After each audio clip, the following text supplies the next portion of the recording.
US లో Minneapolis లో ముగ్గురు చనిపోయారు షూటింగ్ లో. అయితే దీంట్లో ఒక అతను షూట్ చేశాడు, ఇద్దరిని చంపేశాడు స్కూల్లో అనమాట. అండ్ రాంగ్ గా షూట్ చేసుకొని తనకు తాను కూడా చనిపోయాడు అనమాట. ఏంటంటే ఆ షూటింగ్ బ్యాక్ ఫైర్ అయ్యి అతను కూడా చనిపోయాడు. అయితే ఈ షూటింగ్ ఎందుకు జరిగింది, ఎలా జరిగింది అనేది డీటెయిల్స్ ఇంకా తెలియదు. ట్రంప్ బ్రీఫింగ్ నాకు చేశారు ఈ డీటెయిల్స్ గురించి అని చెప్పి ప్రెస్ తో చెప్తున్నారు. అండ్ FBI అక్కడే ఉంది అని చెప్తున్నారు. చర్చెస్ లో అండ్ స్కూల్లో ఈ షూటింగ్స్ అనేవి చాలా ఎక్కువైపోయినాయి. రీసెంట్ గా మినియాపోలిస్ లో ఆల్రెడీ ఎర్లీ దిస్ మంత్ ఒక షూటింగ్ జరిగింది, ఒకళ్ళు చనిపోయారు. ఇప్పుడు this is the second one. అయితే ఎవరైతే షూట్ చేశారో అతను కూడా చనిపోయాడు. And everything is with hold, అంతా మా కంట్రోల్లోనే ఉందని పోలీసులు చెప్తున్నారు. FBI వాళ్ళు కూడా చెప్తున్నారు. ప్రజలు ఎవరు భయపడని అవసరం లేదు అని కూడా చెప్తున్నారు. ఇట్లాంటి షూటింగ్స్ బేసికల్లీ జరుగుతుంటే అన్రెస్ట్ వస్తుంది పీపుల్ లో.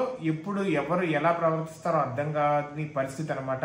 అండ్ అక్కడ రైఫిల్ కల్చర్ ఆల్రెడీ ఉంది కాబట్టి this is becoming very common. Hopefully pray for the diseased. And 20 students injure అయ్యారు, అందులో క్రిటికల్ గా ఒక 10 పీపుల్ ఉన్నారు. అయితే let's pray for their life and health. యథా విధంగా స్కూల్ కి వెళ్తూ లైఫ్ ని గడపాలి.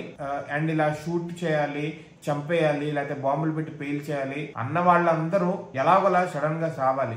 ఎటువంటి అవంశం తెలియని పిల్లల మీద, ప్రజల మీద వచ్చి కాలుస్తూ ఉంటారు ఈ టెర్రరిస్టులే వీళ్ళందరూ. ఒక రకంగా చెప్పాలంటే ఇలాంటి వాళ్ళంతా ఎక్కడికక్కడ అలా ఫ్రీజ్ అయినట్టు చచ్చిపోవాలి. Let's hope for the best and let's pray for the innocent children.